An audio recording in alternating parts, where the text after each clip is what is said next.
finalmente, para cerrar este segmento, deseamos invitar al señor Rodrigo Turra, de la empresa Desala, quien nos presentará el proyecto Agua para la provincia de Petorca. Rodrigo, por favor.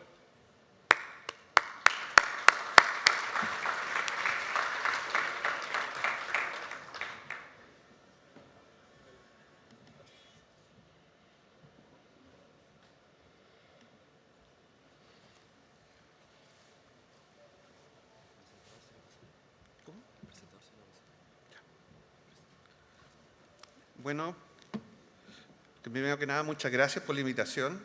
Sé que es tarde, así que a algunos le está pegando el sueño después de las charlas, del almuerzo. Voy a hacer, mi presentación tiene aproximadamente 15 slides, así que no va a ser muy larga, pero yo quiero hablarle ahora de un caso práctico. Un caso práctico específicamente en uno probablemente de los lugares más controvertidos que existe en Chile respecto al tema de la escasez hídrica. Hay frases como que no es sequía, es saqueo, las peleas entre los palteros, los mineros, que la gente no tiene agua, que las escuelas no funcionan, una serie de actividades. Nosotros hemos tomado el desafío justamente de tomar esta zona de alta escasez hídrica para intentar desarrollar un proyecto que resuelva y dé seguridad hídrica a la zona. Esto es un caso práctico que ya estamos trabajando, que está en proceso. ¿Quiénes somos? Desala es una empresa de desarrollo de desalación de proyectos multipropósitos. Está basado fundamentalmente en 3 ejes.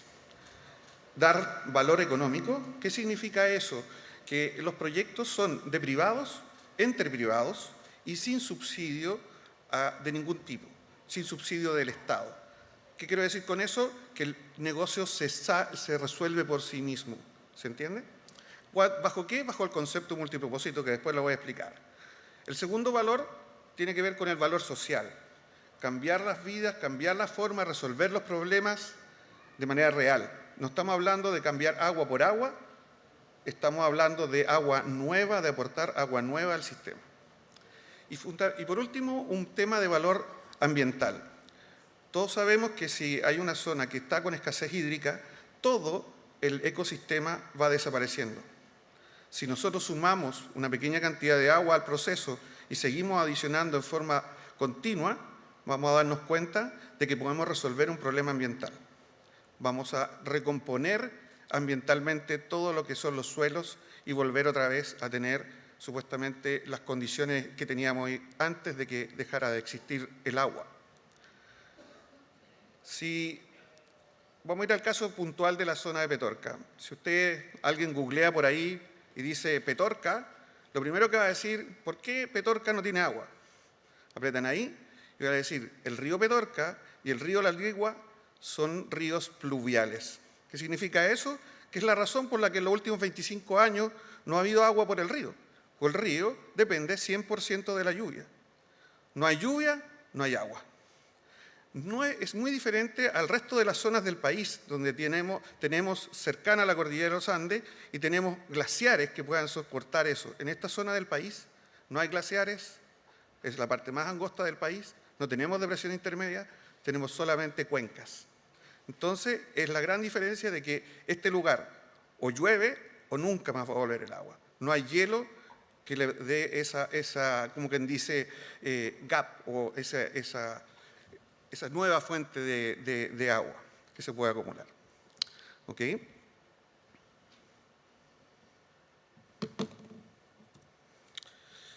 Vamos a analizar puntualmente la problemática que existe actualmente en Petorca. El río Petorca, ya lo dije, 100% pluvial, al igual que el río La Ligua, por lo tanto, si no hay lluvia, no hay agua. ¡Pum! Segundo, el clima que existe en la zona es uno de los más privilegiados del planeta para producir algunos de los elementos, como en el caso de los productos, como en el caso de la palta. La palta tiene un valor extra en Europa, la palta que se produce en esa zona. Tiene un contenido de aceite más alto, bueno, ustedes como son agricultores conocen más, pero tiene un valor extra porque el clima que se da en esa zona genera un producto diferente. Tenemos la problemática del nacimiento de lo que le llaman la ciudad en fantasma. No sé si alguna vez han escuchado hablar de esto, pero son zonas que se han ido poblando a través de un recurso que es juntar o vender acciones de terrenos y se han ido juntando, produciendo, digamos, asentamientos urbanos en zonas que no son urbanas.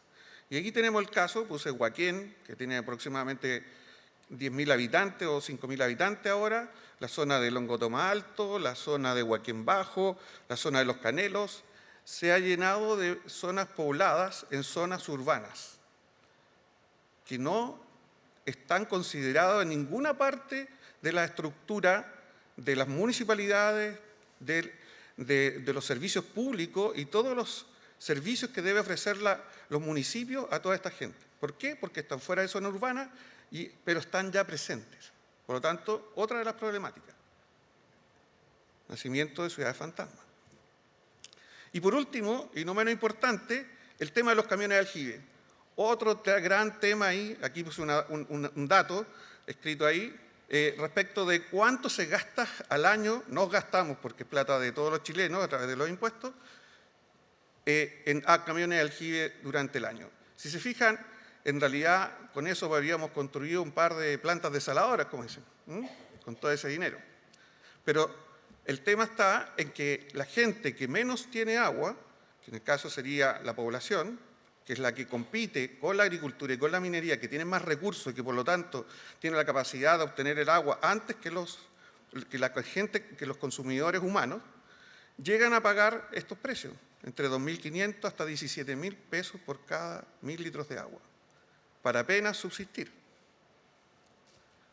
Entonces la problemática es grande. Entonces, en la problemática también están los agricultores, están los mineros, están los regantes, está la gente que quiere hacer inversiones inmobiliarias, pero no hay agua. Aquí les voy a mostrar un poco cuál es aproximadamente el alcance que nosotros tenemos del proyecto.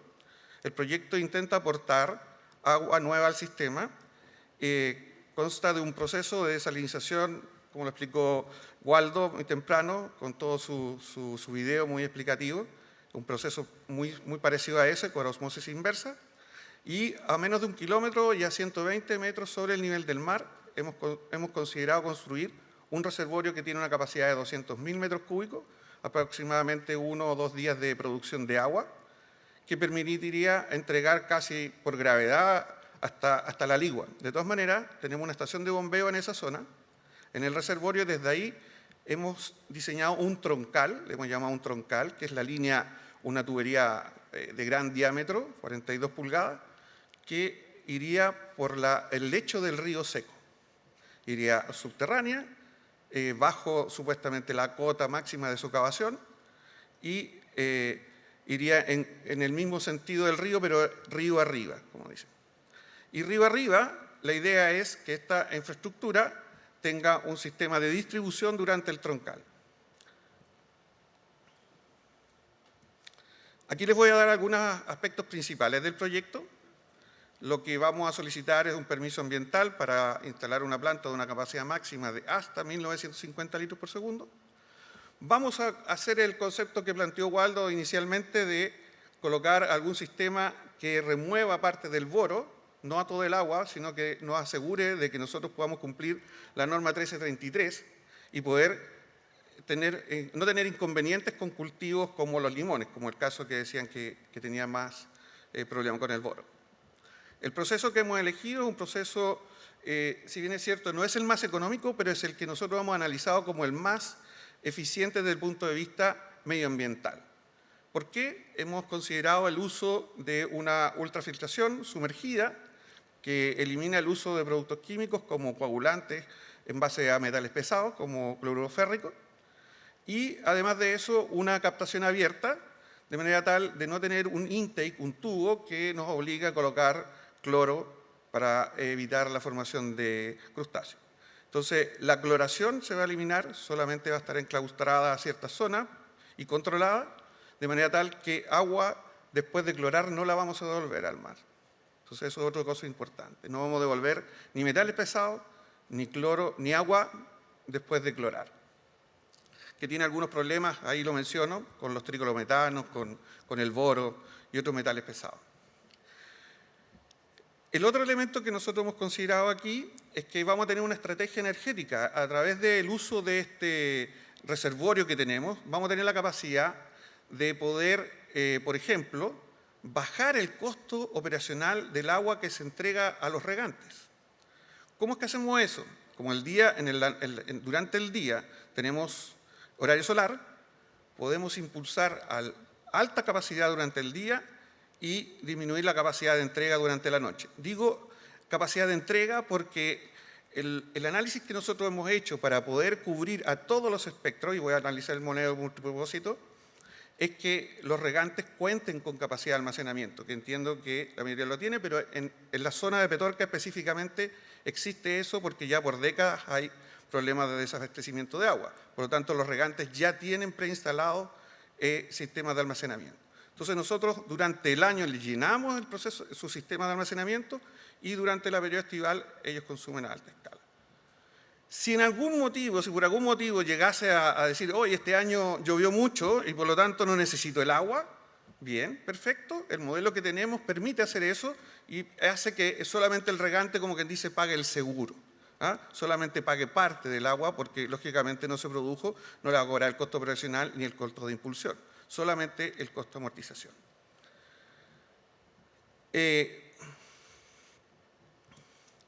Una arquitectura, también hemos considerado una arquitectura un poco diferente.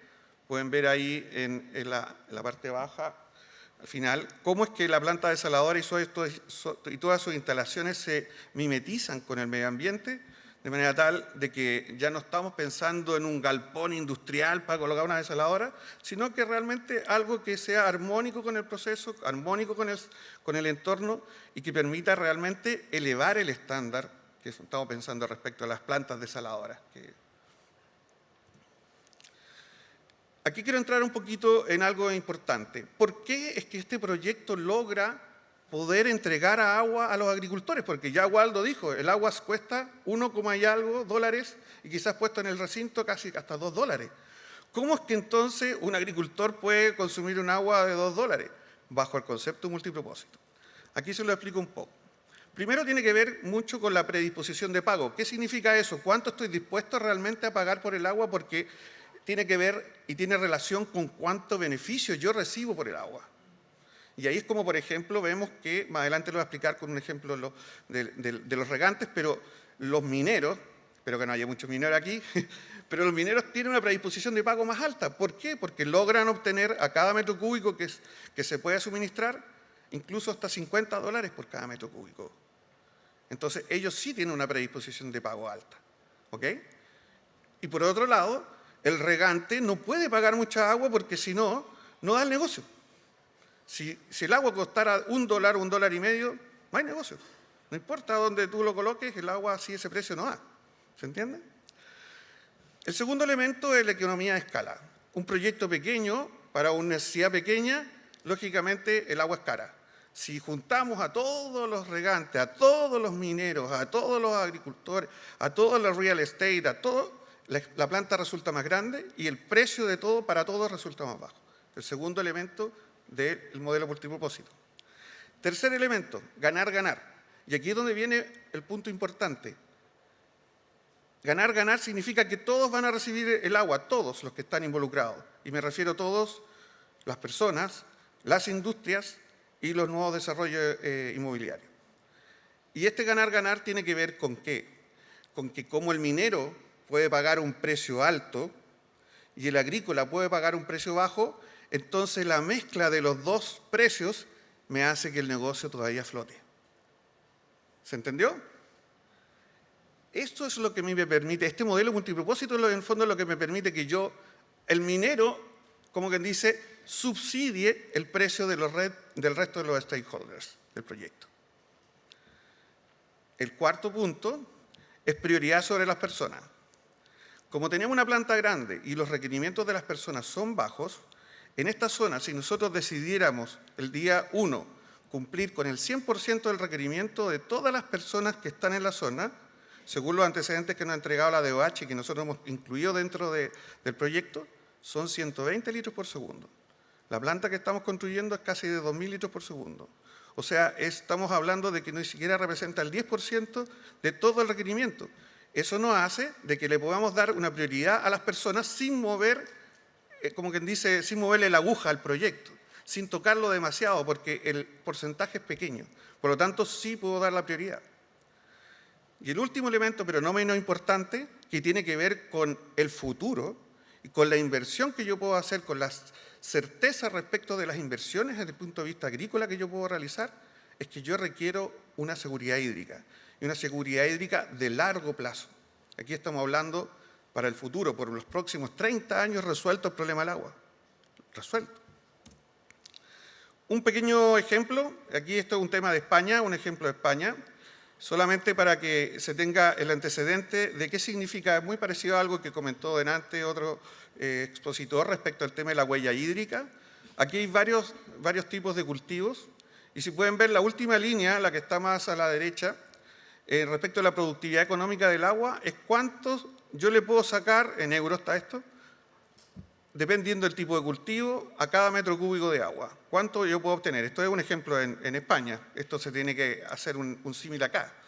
Pero si se fijan, lógicamente el arroz, que lo cultivo bajo el agua, no da 0,15 dólares por cada metro cúbico que yo me gasto. Pero sí, y así empezó a avanzar con las papas, ya cuando empieza con las hortalizas ya empieza a ver bien, y ya cuando están las hortalizas protegidas se nota bien la diferencia, que ya es de 7 dólares, cerca de los 7 dólares por cada metro cúbico de agua. Y lo mismo con los frutales carnosos, que pudiese ser algo más parecido acá, 2,48. ¿Se fijan entonces? Ahí está un poco la explicación por qué lo que ocurre en Almería, de que todos los lugares están llenos de invernaderos, porque efectivamente una de las formas es, a través de hortalizas protegidas, obtener el mayor rendimiento y mayor valor agregado al tema del agua.